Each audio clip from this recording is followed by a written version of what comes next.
লেখক নিগুড়ানন্দ এই যোগে বসলেই মনে হতো যে কি এক মহাশক্তি মূলাধার অঞ্চল থেকে উঠে লেখকের সারা দেহকে হালকা করে দিচ্ছে এবং তাকে উপরে তুলে নিচ্ছে। প্রকৃতপক্ষেই দেহ কতদূর উপরে উঠে যেত বোঝার উপায় নেই, কিন্তু চেতনাতে মনে হতো দেহ যেন আসন ত্যাগ করে উপরে উঠে গেছে। অনেকদিন লেখক আসনে হাত দিয়ে বুঝবার চেষ্টা করতেন দেহ সত্যি সত্যি আসন ত্যাগ করে উপরে উঠছে কিনা। কোনো কোনো দিন মনে হতো সত্যি দেহ আসন ছেড়ে কয়েক ইঞ্চি উপরে উঠে গেছে। কোনো কোনো দিন বা দেখা যেত দেহ আসনের কাছাকাছি রয়েছে, অথচ বোধটা এমন হচ্ছে যে দেহ আসন ত্যাগ করে উপরে উঠে যাচ্ছে। এই নতুন অভিজ্ঞতার স্তর পার না হতে হতেই লেখক একবার প্রচণ্ড রকম অবাক হয়ে গেলেন আরেকটি দৃশ্য দেখে। যেন ধারে কাছেই খুব পরিচিত একটি স্থানে বিরাট এক মূর্তি দাঁড়িয়ে আছেন। তার মস্তিষ্কে টাক, কিন্তু ঘাড়ের কাছে চুল লম্বা, ভারতীয় সাধকদের মতো সহস্র গুম্ফ, পরনে তাঁদেরই মতো কোমরে জড়ানো কাছাবিহীন শ্বেত কৌপিন, দেহ নগ্ন। দেহটি এত লম্বা যে দেখলে বিস্ময়ের অন্ত থাকে না। বেশ কয়েকদিন ওই একই স্থানে তিনি লোকটিকে দেখতে পেলেন। এরপরই লেখকের আরও একটি অদ্ভুত অভিজ্ঞতা হলো। মনে হয় যেন এই পৃথিবীতে নয়, অথচ স্থূল কোনো লোকে অতি দীর্ঘ পদচারণায় কে যেন হাঁটছে। লোকটির কোমর থেকে পায়ের পাতা পর্যন্ত দেখা যাচ্ছে, তার উপরে নয়। বুঝতে অসুবিধা হয় না যে তার পরনে ধুতি, দেহ নগ্ন, পায়ে স্যান্ডেল, হেঁটে কোথায় যেন চলেছেন তিনি। পরপর কয়েকদিন হন্টনরত এই পা দুটিকেই তিনি দেখলেন। পায়ের পাতা এবং কোমর অবধি দেখে বুঝতে কোনো অসুবিধাই হয় না যে কমপক্ষে দোতলা একটি ঘরের উচ্চতা সম্পন্ন এই লোকটি। ঠিক সেই মুহূর্তেই লেখকের মনে একটি দুশ্চিন্তার উদয় হলো। তার ধারণা হয় যে অলৌকিক জগতের সন্ধান পেতে গিয়ে দীক্ষা না নিয়ে যোগ করার ফলে কোথাও কোনো ভুল হয়ে যাচ্ছে না তো তার? হয়তো মস্তিষ্ক বিকৃতির লক্ষণ দেখা দিচ্ছে। এরপরেই তিনি এই ধ্যান বিন্দু থেকে বিরত হবার চেষ্টা করেন, কারণ তার জৈবী সত্তায় কোনো চিন্তাধারার কোনো বিকৃতি দেখা দেয়। কারণ তিনি শুনেছেন যে গুরুর কাছ থেকে নির্দেশ না পেয়ে এই গুহ্যবিদ্যার পথে পা বাড়াতে গেলে সমূহ ক্ষতি হবার সম্ভাবনা থাকে। এই ধরনের চিন্তা করে লেখক যখন বিভ্রান্ত হতে যাচ্ছেন, তখন আর একবার তিনি চমকে যান অদ্ভুত আর এক ব্যক্তির সাক্ষাৎ পেয়ে। একটি বিয়ের বাড়িতে তার সঙ্গে সাক্ষাৎ। অত্যন্ত সুশ্রী এবং জ্যোতির্ময় সুস্থ স্বাস্থ্যের অধিকারী এই লোকটি তাকে দেখতে পেয়ে হাসি মুখে বললেন, লম্বা লোক দেখে ভয় পাচ্ছেন কেন? চিন্তা নেই, ঠিক পথেই এগোচ্ছেন। এরা পৃথিবীর নিকটবর্তী কোনো গ্রহের প্রাণী, আমাদের সৌরমণ্ডলের নয়, অন্য কোনো সৌরমণ্ডলের। তবে পৃথিবী থেকে সবচাইতে প্রাণীময় নিকটবর্তী গ্রহ। যোগের সূক্ষ্ম দেহে আকাশপথে কল্পনাতীত দূরবর্তী স্থানে ভ্রমণ করতে পারে। মনে রাখবেন, আপনি এখন সূক্ষ্ম দেহে তন্ত্রের কুটস্থানে পরিক্রমা আরম্ভ করেছেন। উৎসে যেতে হলে জগতের অভিজ্ঞতা পূর্ণ না হওয়া পর্যন্ত শূন্যে যাওয়া যায় না। শঙ্করাচার্যের যৌন অভিজ্ঞতার অভাব থাকার জন্য পূর্ণতা প্রাপ্ত হতে পারেননি। ফলে কোনো এক মৃত রাজার দেহে প্রবেশ করে এই অভিজ্ঞতা তাকে সঞ্চয় করতে হয়েছিল। এ পথ পরিত্যাগ করবেন না। অতীন্দ্রিয় জগতের বহু অভিজ্ঞতা আপনার হবে। একটি ডায়েরি মেনটেন করবেন, এতে আপনার এবং জগতের সবার কল্যাণ হবে। লোকটির মুখে অবিশ্বাস্য এইসব কথা শুনে যেই লেখক তাকে আরও কিছু জিজ্ঞাসা করতে যাবেন, তখনই দেখলেন ভিড়ের মধ্যে কোথায় তিনি অদৃশ্য হয়ে গেছেন। তখন লেখক শুধু চিন্তা করতে থাকেন, এও কি সম্ভব? কোথায় কোন গভীর রাত্রে লেখক ধ্যান ও জগতে বসে মানুষ নেত্রে কি দেখেছেন, তাও অপর লোকের পক্ষে বলে দেওয়া সম্ভব? সবটাই কোথাও একটা বিরাট রকমের ভুল হয়ে যাচ্ছে না তো? কিন্তু পরে লেখক নিজেই এর জবাব পেয়ে যান। ইন্ডিয়ান অ্যাসোসিয়েটেড পাবলিশিং কোম্পানির দেবাশিস মিত্রের সঙ্গে একবার তিনি কলকাতা ইউনিভার্সিটিতে যান। পরীক্ষা নিয়ামক গোপাল বন্দ্যোপাধ্যায় তাঁর সঙ্গে দেখা করতে ইচ্ছুক জেনেই তিনি সেখানে গিয়েছিলেন।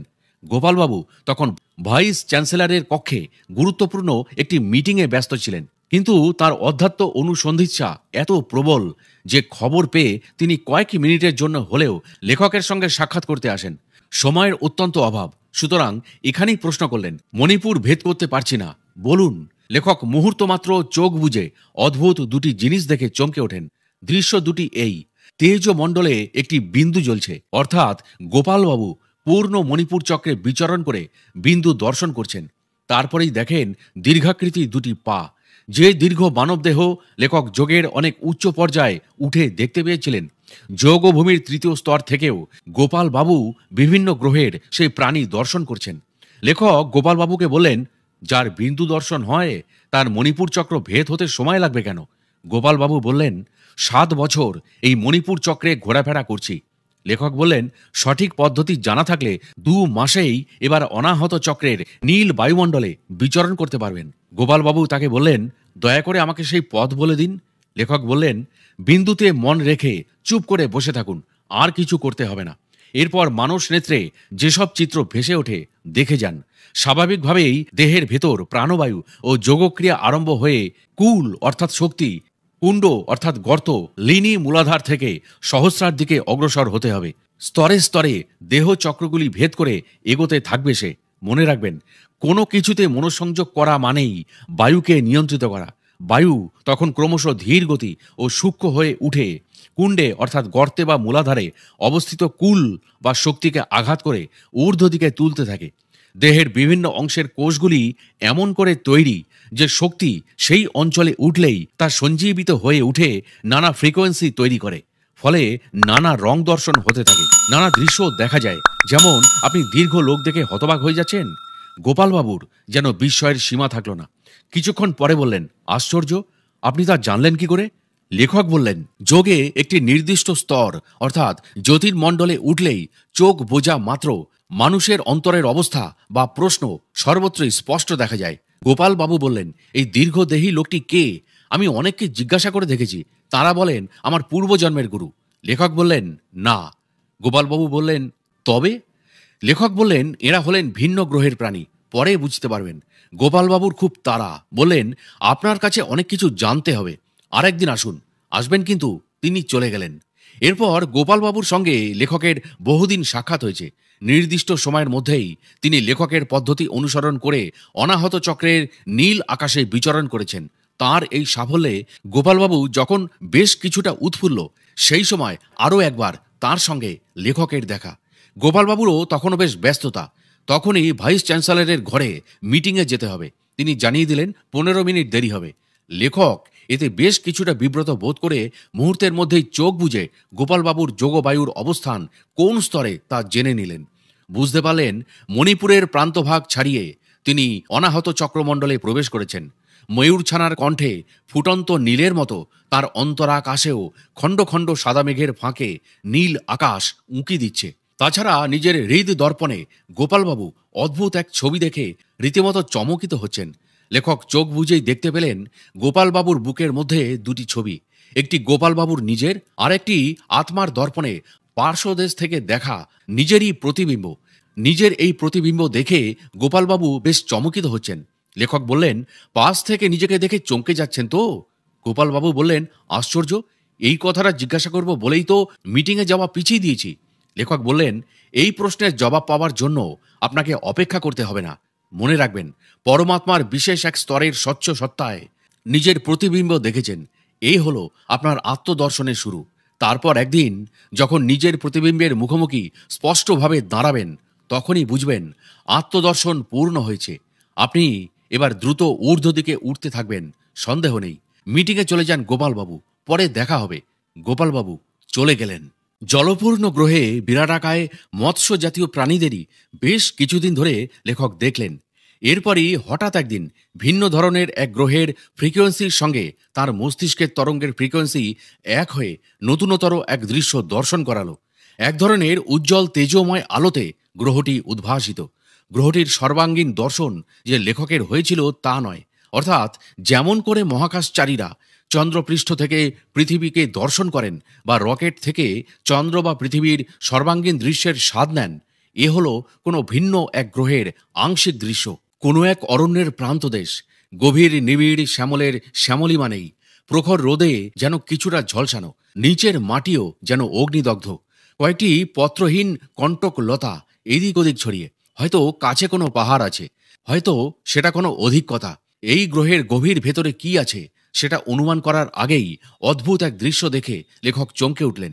দেখলেন নিচে হিংস্র এক নেকড়ে, উপরে কি যেন দেখছে কে জানে। শানিত দাঁতগুলি বার করে কিছু একটা যেন ধরবার চেষ্টা করছে। পৃথিবীর মাটিতে যোগাসনে বসে লেখক সেই দৃশ্য দেখে চমকে গেলেন, নিজেই ভয় পেতে লাগলেন।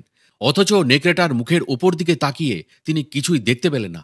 তাছাড়া আশেপাশের অন্য কোনো প্রাণী নেই যা দেখে সে ভয়ানক হয়ে উঠতে পারে। উজ্জ্বল কোনো অদৃশ্য সূর্যালোকে নেকড়েটাও যেন তীব্র দিনের আলোতে জ্বলছে। ধারে কাছে কোথাও যেন সমুদ্রের একটা গন্ধ পাওয়া যাচ্ছে, কিন্তু সেটা দেখবার আগেই দৃশ্যটি হারিয়ে গেল। এরকমই হয় যোগে মানস নেত্রে যখন দিব্য লোকের মতো কোনো দৃশ্য ফুটে ওঠে, তখন প্রচণ্ড কৌতূহলে তাকিয়ে তাকিয়ে দেখতে ইচ্ছে হয়, বিশ্লেষণ করে দেখার ইচ্ছা জাগে। হঠাৎই সেই মুহূর্তেই হয়তো দেখা গেল সিনেমার রিল কেটে যাবার মতো দৃশ্যটি হারিয়ে যাচ্ছে। তখন হয়তো ভিন্নতর একটি ওয়েভলেন্থ ব্রেনে জাগ্রত হয়েছে, যার ফলে সেই গ্রহ বা দৃশ্যের ওয়েভলেন্থের সঙ্গে তার মিল না হওয়াতে দৃশ্যটি কেটে গেল। সুতরাং পুঙ্খানুপুঙ্খ রূপে বিশ্লেষণ করে দেখবার সৌভাগ্য হয় না, কিন্তু দৃশ্যগুলি এত স্পষ্ট এবং এত ইমপ্রেসিভ যে স্মৃতি স্নায়ুতে তা যেন স্থায়ী হয়ে বসে থাকে। স্মরণ করলেই ঠিক সেই রকম দৃশ্য নিয়ে ফুটে ওঠে। পরে যখন এই নেকড়ের কথাটি লেখক চিন্তা করেছেন, তখন তার এই হিংস্র মুখের আকৃতির কারণ বুঝবার জন্য নানাভাবে ভেবে দেখেছেন, এবং শেষ পর্যন্ত একটি কারণই তার কাছে যথার্থ মনে হয়েছে। সেটা এই যে নেকড়েটি তারই সূক্ষ্ম দেহকে ঊর্ধ্বে ভাসমান অবস্থায় দেখতে পেয়েছিল। একেই বলে সূক্ষ্ম সত্তার অ্যাস্ট্রাল ট্রাভেল বা আকাশ পরিক্রমা। কিছুদিন চলল যেন এই গ্রহ পরিক্রমা। মহাশূন্যের বিরাট বৃত্তের কোন অংশে যে এই গ্রহগুলির অবস্থান কে জানে, সেখানে যে কি ওয়েভলেন্থ বিরাজ করছে তাই বা কে বলবে। মস্তিষ্ক তরঙ্গের কোন কোন ফ্রিকোয়েন্সি যে তাদের সঙ্গে হঠাৎই যোগাযোগ করিয়ে দিচ্ছে তা বলবারও তো উপায় নেই, কারণ কোনো ইলেকট্রো ইনসোফেলোগ্রাফ যন্ত্র দিয়ে সে ওয়েভলেন্থ মাপবার জন্য কেউ তো অপেক্ষা করে না। এই গ্রহ পরিক্রমাকালে আর একদিন হঠাৎই আর একটি গ্রহের সঙ্গে লেখকের সাক্ষাৎ হয়ে গেল। এর আবহাওয়া মণ্ডলের চরিত্র ভিন্ন, অরণ্যানি রুক্ষ নয়, সবুজ স্নিগ্ধ ও ঘন, বিশাল বিশাল মহিরহ অদ্ভুত এক ক্ষীণ নীলবর্ণ আকাশের দিকে উঁকি দিয়েছে। আবহাওয়ার আর্দ্রতাও স্পষ্ট প্রমাণ করে দিচ্ছে যে সমুদ্র এখনও এই গ্রহে বিশাল। তুলনায় মহাদেশ অত্যন্ত ছোট।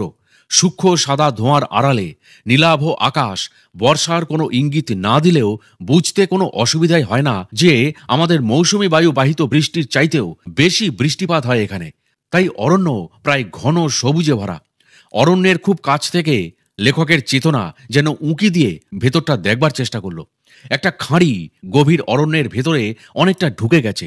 বলা সম্ভব নয় নিশাচর সাপদেরা রাত্রিবেলা সেখানে জল খেতে আসে কিনা, আসাটাই বরং স্বাভাবিক, কিন্তু অরণ্য ছাড়া প্রাণের অন্য কোনো চিহ্নই দেখা যাচ্ছে না। হঠাৎই এর মধ্যে অরণ্যের ভেতরে থাকা কোনো একটি অঞ্চল সামান্য যেন নড়ে উঠল।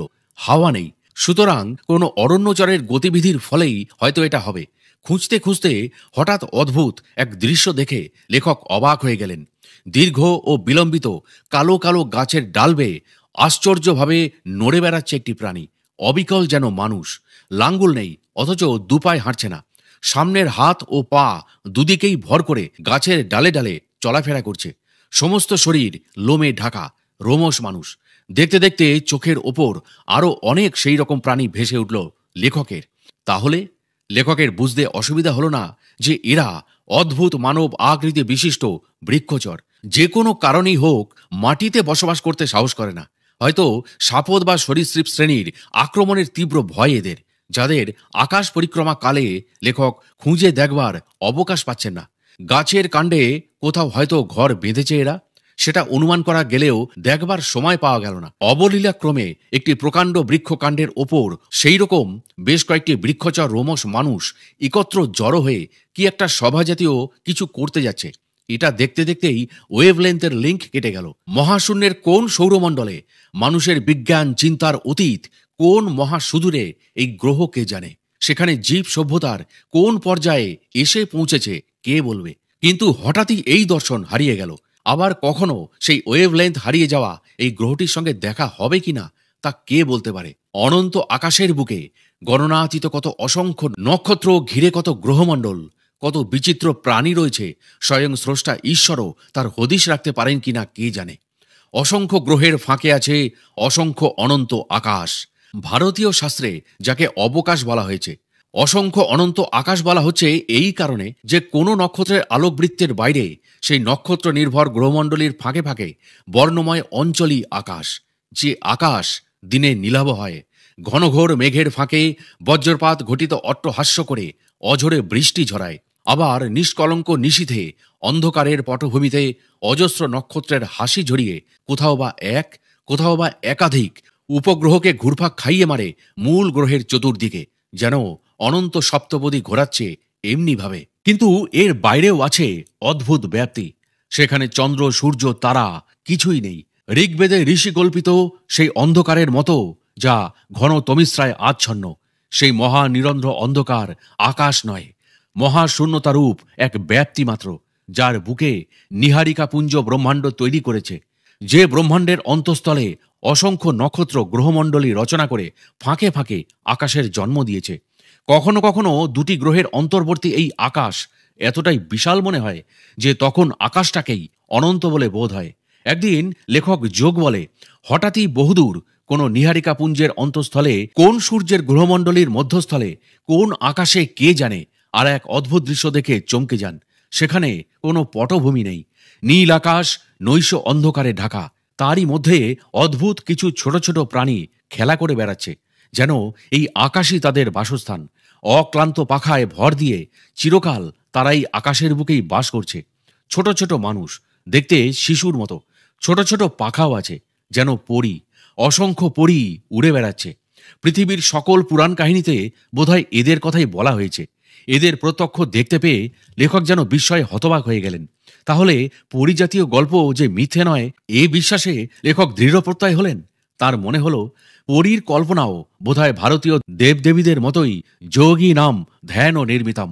মিথ বলে যে কাহিনীকে মনে করা হয়েছে তা বোধহয় ইংরাজি ভাষার অর্থে ইনক্রেডিবল অর্থাৎ মাইথোলজিক্যাল নয়। মিথের পেছনেও কোনো ধরনের সত্যতা নিশ্চয় ছিল, স্থূল বা সূক্ষ্ম যাই হোক না কেন। চক্র ভেদ করে লেখক যখন একের পর এক দেহস্থ শক্তিকে ক্রমশ উচ্চ পর্যায়ে তুলে তীব্র তরঙ্গ সম্পন্ন করছেন, তখন হঠাৎই মস্তিষ্ক স্নায়ু তরঙ্গে আর একটি দৃশ্য দেখে চমকে যান।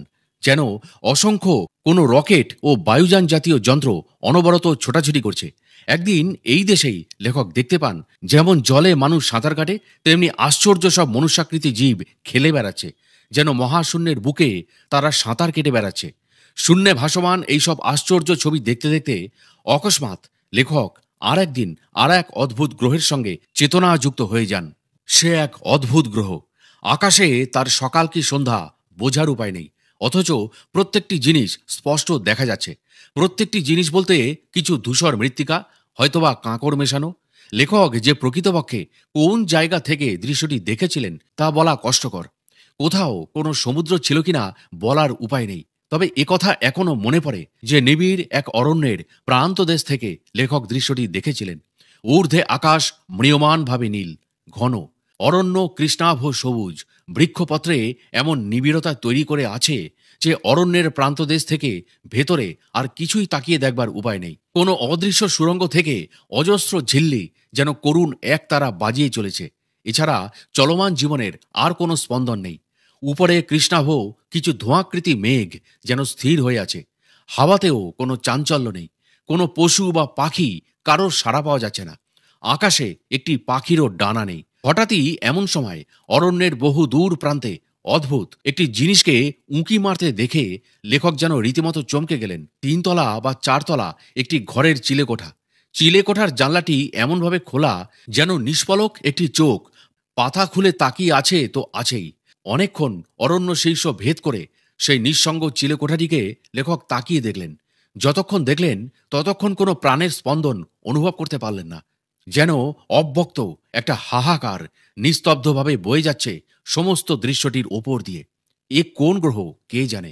কিন্তু নীহারিকাপুঞ্জের যে অঞ্চলেই এর স্থান হোক না কেন, এখানে অচল প্রাণের অস্তিত্ব থাকলেও সচল প্রাণের কোনো প্রমাণ পাওয়া যাচ্ছে না কেন? অথচ এখানে যে সচল প্রাণ ছিল নিঃসঙ্গ, সেই চিলে কোঠাটি তো তার প্রমাণ দিচ্ছে। চিলে কোঠাটি যখন দৃষ্টিসীমার মধ্যে পড়ছে তখন খুব দূরে নিশ্চয়ই নয়। সচল প্রাণের অস্তিত্ব থাকলে তার কি কোনো প্রমাণ ততক্ষণে পাওয়া যেত না? হয়তোবা এই গ্রহে কোনোদিন অতি উন্নত সভ্যতা আত্মপ্রকাশ করেছিল। যে কোনোভাবেই হোক এখানকার জীবজগৎ ধ্বংস হয়ে গেছে। সম্ভবত কোনো ভয়ানক যুদ্ধ বিগ্রহই ধ্বংস হয়েছে। এমন কোনো বিষাক্ত অস্ত্র প্রয়োগ করা হয়েছিল যার ফলে প্রাণীজগৎ নিঃশব্দে শেষ হয়ে গেছে। তারপর হয়তো বহুদিন ধরে কোনো একটি নগরের আশেপাশে তৃণগুল্ম গজাতে গজাতে বৃক্ষ হয়েছে।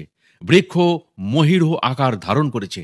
তারপর নিষ্প্রাণ নগরীকে ধীরে ধীরে গ্রাস করে শুধুমাত্র গতিহীন প্রাণী এখানে দাঁড়িয়ে আছে। সচল প্রাণের কোনো অস্তিত্বই নেই। শুধুমাত্র সচল বলতে কয়েকটি ঝিল্লি মাত্র আছে। তারাও কোন কোন সুরঙ্গে যে বাসা বেঁধে আছে কে জানে। বেদনা বিধুর সেই দৃশ্যটি দেখতে দেখতেই হঠাৎই চিন্তা তরঙ্গ সেই গ্রহটির সঙ্গে সংযোগ হারিয়ে ফেলল। লেখকেরও ধ্যান ভেঙে গেল। কিন্তু ধ্যান ভেঙে মানব চেতনায় ফিরে এসে তিনি অত্যন্ত বিমর্ষ বোধ করতে লাগলেন। বিমর্ষ বোধ করতে লাগলেন এই ভেবে যে পৃথিবীতে মানুষ যেভাবে জগৎ বিধ্বংসী মারণাস্ত্র তৈরি করে পরস্পর মুখোমুখি দাঁড়িয়ে আছে, তাতে সামান্য একটু ভুলে যে কোনো সময় প্রলয়কাণ্ড ঘটে যেতে পারে। সমগ্র মানব সভ্যতাই হয়তো তাতে এমনভাবে ধ্বংস হয়ে যাবে। তারপর Moscow, Washington, London, Paris, Rawalpindi, Delhi কিছুই থাকবে না। ধীরে ধীরে প্রাণস্পন্দিত এইসব নগরীর চারধারে গজে উঠবে তৃণগুল্ম। তৃণগুল্ম থেকে গজাবে গাছ, গাছ থেকে হবে মহীরুহ, তারপর ঘন অরণ্য। তারপর অরণ্যের ফাঁকে একদিন এমনি করে হয়তো উঁকি দেবে নিঃসঙ্গ একটি নিষ্পলক চিলেকোঠা। পৃথিবীতে মানব সভ্যতার এই হয়তো শেষ পরিণাম। অবশ্য তাতে অনন্ত জগতের কিছুমাত্র এসে যাবে না, কারণ বস্তুবিজ্ঞান সন্ধান না পেলেও আন্তর্জ্ঞান জানে যে প্রাণীকুল লাঞ্ছিত এই ধরিত্রীর জগতের বুকে, জানে যে প্রাণীকুল লাঞ্ছিত এই ধরিত্রী জগতের বুকে একমাত্র প্রাণীগ্রহ নয়, আরও অসংখ্য প্রাণীকুল লাঞ্ছিত গ্রহ রয়েছে, যেখানে জীব অনেক বেশি প্রাণ শক্তিতে স্পন্দিত, অনেক বেশি উন্নত, অনেক বেশি ইচ্ছা শক্তির অধিকারী। লেখক কোথায় আছেন নিজে বিচার করে বোঝা কষ্টকর। তথাপি তিনি বুঝতে পারছেন গ্রহ গ্রহান্তর পরিভ্রমণকালে নিশ্চিত রূপেই তিনি আকাশে অর্থাৎ বোমে রয়েছেন। বায়ুমণ্ডল সূর্যের নীল রং ধারণ করে বলে অনাহত মণ্ডলে তাকে নীল রূপে দেখা যায়। বোম হল সূক্ষ্ম তন্ময় দিয়ে গঠিত, বিজ্ঞানের ভাষায় যাকে ইথার বলা যেতে পারে। কিন্তু যোগে ষটচক্র ভেদকালে আকাশমণ্ডলে শুধুমাত্র গাঢ় নীলবর্ণই দেখা যায়। এই একটি রঙের এত প্রাধান্যের কারণ কি এখানে? তাহলে বোমের যে সূক্ষ্ম অনুসত্তা, তাও কি অন্য কোনো সূক্ষ্ম জ্যোতির নীল অংশটুকুই ধারণ করতে পারে মাত্র? এ কথা নিশ্চিত সত্য যে বায়ুমণ্ডল সূর্যের রং ধারণ করলেও আকাশ ধরে না, বরং আকাশ গ্রহ, সূর্য, অন্যান্য গ্রহ, নক্ষত্র ইত্যাদিকে ধরে আছে। আকাশ এই জন্যই জননী হিসাবে কল্পিত। তন্ত্রে এই জন্যই বলা হয়েছে কালী রমণী, তারা জননী।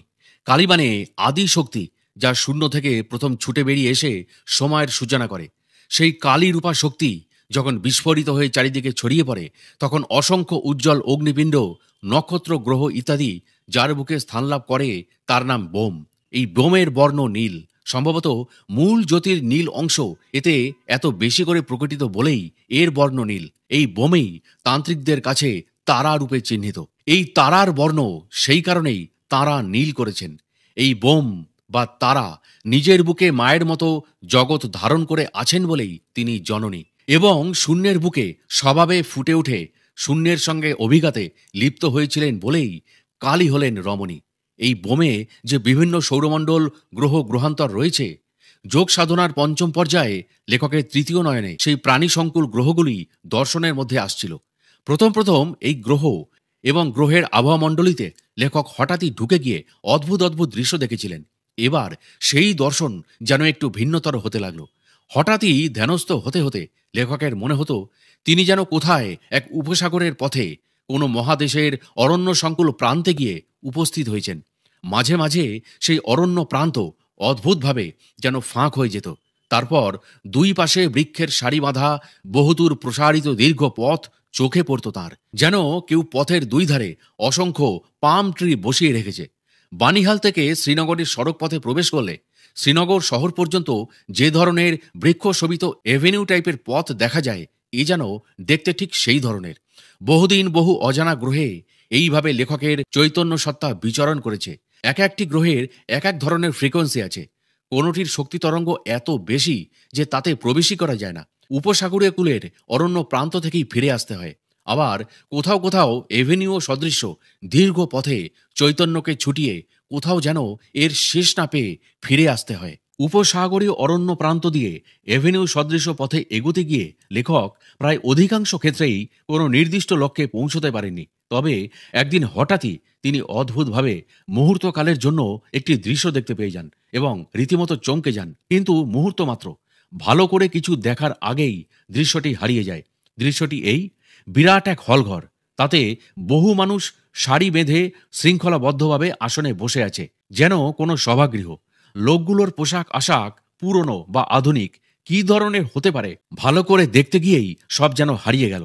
তবে একটি কথা লেখকের স্পষ্ট মনে আছে, যে তাদের প্রত্যেকেরই মাথায় উষ্ণিস ছিল। এই দৃশ্য মুহূর্তকালের জন্য লেখকের চোখের ওপর থাকলেও একটি ধারণা করবার তার অবসর হয়েছিল, যে তা এই যে এই সভাগৃহ উন্নত কোনো প্রাণীর, যাঁদেরই আমাদের দেশে দেবতা বলা হয়। আসলে এই সভা হলো দেবসভা। এই দেবসভা গ্রহের পরে আরও একদিন হঠাৎই এমন একটি গ্রহে গিয়ে লেখকের সূক্ষ্ম সত্তা অর্থাৎ মস্তিষ্ক স্নায়ুতরঙ্গ গিয়ে উপস্থিত হয়, যে সেখানে আশ্চর্য একটি দৃশ্য দেখে তিনি অবাক হয়ে যান। দৃশ্যটি ছিল এই: সারি সারি স্ফটিকের আসন পাতা, তার উপরে বসে রয়েছে কতগুলি সিংহ।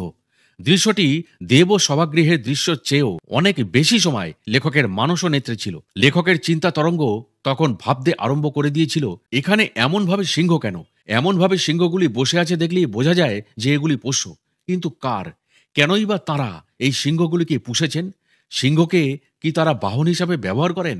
এই গ্রহেই কি সাধকেরা সিংহবাহিনী কোনো দেবীর দর্শন পেয়ে সিংহবাহিনী দেবীর মূর্তি কল্পনা করেছিলেন? শুধু ভারতীয়রা কেন, হিত্তি, মেসোপটেমীয় নানা জাতি হয়তো এই ধরনের দৃশ্য দেখেই সিংহবাহিনী দেবীর কল্পনা করেছিলেন। স্ফটিক আসনে সিংহ দর্শনের পরেই লেখক বোধহয় ভিন্ন গ্রহে তার জীবের সর্বোত্তম দর্শনীয় দৃশ্য দেখেন। লেখক ধ্যানে আছেন, হঠাৎই তার মানস চক্ষে ভেসে উঠল একটা গোল পরিমণ্ডলের ওপর চর ন্যাড়া পাহাড়। তার পাদদেশে একখণ্ড শিলার ওপর পা দিয়ে দাঁড়িয়ে আছেন অনবদ্য সুন্দরী এক রমণী। মুহূর্ত মাত্র, তারপরেই তা কোথায় বুঝে ওঠার আগেই যেন দৃশ্যের ওপর হঠাৎই জবনিকাপাত হলো, অর্থাৎ দৃশ্যটি কেটে গেল। গ্রিক কল্পনার ভিনাস ও আফ্রোদাইতো বোধহয় এত সুন্দরী নন। দুগ্ধ ফেননিব দেহ, কমনীয়তায় যেন রজনীগন্ধাকেও হার মানিয়েছে। দৃশ্যটি হারিয়ে গেলেও সেই অপূর্ব দিব্য সৌন্দর্যের স্পন্দন লেখককে পরদিন পর্যন্ত আচ্ছন্ন করে রাখল। তিনি ভাবতে লাগলেন, এর তুলনায় বেশি সুন্দরী পৃথিবীতে এমন অন্য কোনো সৌন্দর্যের রূপরেখা চিন্তা করা বোধহয় সম্ভব নয়। কিন্তু লেখকের সেই চিন্তা যেন পরদিনই ধ্যানে বসে লজ্জায় মিলিয়ে গেল। লেখক যোগ ও বায়ু বলে চেতনাকে মধ্যস্তরে ওঠানো মাত্রই দেশে বা স্পেসে অভূতপূর্ব এক দৃশ্য দেখলেন। লেখক দেখলেন তার চোখের সামনে নব দুর্বাদল শ্যাম এক পরম রমণীয় নারীমুখ ভেসে উঠেছে। শুধুমাত্রই মুখ, সমগ্র মুখমণ্ডল রমণীয় নানা রত্নরাজিতে নর্তকী রূপে সুসজ্জিতা। লেখকের বুঝতে কেন যেন একটুও অসুবিধা হলো না যে এই হলো মহামায়া, স্বয়ং মা কালীর মুখ। লেখকের সৌন্দর্য চেতনাকে বিদ্রুপ করার জন্যই যেন সামনে এসে দেখা দিয়েছেন। লেখকের ধ্যান ভেঙে গেল। স্মৃতি তরঙ্গে শুধু সেই অপূর্ব রমণীর মুখটি ভেসে উঠতে লাগলো। ব্রহ্মাণ্ডের সকল সৌন্দর্য যেন শ্যামল স্নিগ্ধতায় এই নর্তকীরূপা মাতৃরূপে ধরা পড়েছে। এরপরই বোধহয় ভিন্ন গ্রহে লেখকের সর্বাপেক্ষা বেশি জীবন্ত ভয়ঙ্করী এক রূপ চোখে পড়ে। বোধহয় আজ্ঞাচক্রের প্রান্ত দেশে যখন লেখকের চেতনা ঘোরাফেরা করছে, ঠিক তখনই একদিন অকস্মাৎ সমস্ত রং ছিঁড়ে খুঁড়ে নতুন একটি গ্রহের বিশেষ একটি অংশ লেখকের চোখের ওপর ভেসে উঠল। পশ্চাৎপটে রয়েছে সেই শিবানী পর্বতের মতো ন্যাড়া পাহাড়, কিন্তু সেই পাহাড় সমুদ্রের ধারে। আকাশের মতো নীল সমুদ্র বাড়ি স্পষ্ট দেখা যাচ্ছে। পাহাড় এবং নীল সাগরের মাঝখানে রয়েছে স্বর্ণ বালিকণা। তার উপর দিয়ে ভয়ঙ্কর তেজ সম্পন্না এক কালো খর্বকায় মূর্তি হেঁটে যাচ্ছেন উলঙ্গ। অন্ধকারের মধ্যে কৃষ্ণবর্ণ তাঁর সেই উলঙ্গ দেহের অঙ্গ প্রত্যঙ্গ স্পষ্ট বোঝা যাচ্ছে না, কিন্তু তাঁর পদযুগল, জঙ্ঘাদ্বয়, হাত ও পা দুটিতে অদ্ভুত হলুদ রঙের বালার মতো করে জড়ানো। একটু কাত হয়ে হাঁটছিলেন তিনি। মুখমণ্ডলের গালেও হলুদের ছাপ পড়েছে। স্বর্ণ বালুকণার উপর দিয়ে সে ভয়ঙ্করী মূর্তিটি এত দ্রুত হেঁটে যাচ্ছেন যে তাঁর তেজ তরঙ্গে লেখকের হৃৎপিণ্ড যেন বুকের পিঞ্জর ভেদ করে বাইরে ছিটকে বেরিয়ে পড়তে চাইছে। এই দৃশ্য দেখে লেখক ভয়ঙ্করভাবে যখন চমকিত হতে যাবেন, এমন সময় হঠাৎই সেই দৃশ্যটি হারিয়ে গেল। কিন্তু এই দৃশ্যগুলো যতই ক্ষণস্থায়ী হোক না কেন, এত ইমপ্রেসিভ যে একবার দেখা গেলে বিস্মৃতির অন্তরালে কখনোই তা তলিয়ে যাবার নয়। সেই জন্যই লেখক স্মৃতির পাতা খুলে বহুদিন পরেও তার সেই অভিজ্ঞতাগুলির কথা হুবহু মনে করে লিখতে পারছেন। সেই ভয়ঙ্কর কালো মূর্তিটি যে কালী মূর্তি, সেই বিষয়ে লেখকের বিন্দুমাত্র সন্দেহ ছিল না। তবে দুটি হাত ও দুটি পা যুক্ত। লেখকের এতদিন ধারণা ছিল যে কালী মূর্তি তত্ত্বমূর্তি। এবার ধারণা হলো না, তাঁর রক্তমাংসের সত্য মূর্তিও আছে। ভারতীয় শক্তি সাধকেরা এই রক্তমাংসের নানা শক্তিমূর্তি দেখেই বোধহয় নানা রূপে মায়ের কল্পনা করেছিলেন এবং তাতে তাঁদের দিব্য ভাব ও ব্যঞ্জনা দেবার জন্য সত্যের ওপর শিল্পের ছোঁয়া দিয়ে চতুর্ভুজ মাতৃমূর্তি কল্পনা করেছিলেন। এই ভয়ঙ্করী কালীমূর্তি দেখার পরই বোধহয় লেখকের গ্রহদর্শন পর্যায় শেষ হয়েছিল। এরপর তাঁর যা চোখে পড়েছে তা শনিগ্রহের আকৃতি বিশিষ্ট ঘূর্ণায়মান অগ্নিগোলক ছাড়া আর কিছুই নয়। একেই লেখক বলেন বিন্দু, যা শূন্য থেকে বিন্দু রূপে ফুটে উঠে ঘূর্ণায়মান হতে গিয়ে প্রথম দিকে দেখতে শনি গ্রহের মতো হয়েছিল। পরে সেই শনি গ্রহের কেন্দ্রস্থল অর্থাৎ শূন্যতারূপ অক্ষ শিবলিঙ্গের মতো ফুটে উঠে বিন্দুকে শিবলিঙ্গ ও গৌরীপট্টের রূপদান করেছিল। সেই শিবলিঙ্গই জগৎ রূপে অর্থাৎ ব্রহ্মাণ্ড রূপে ফুটেছে।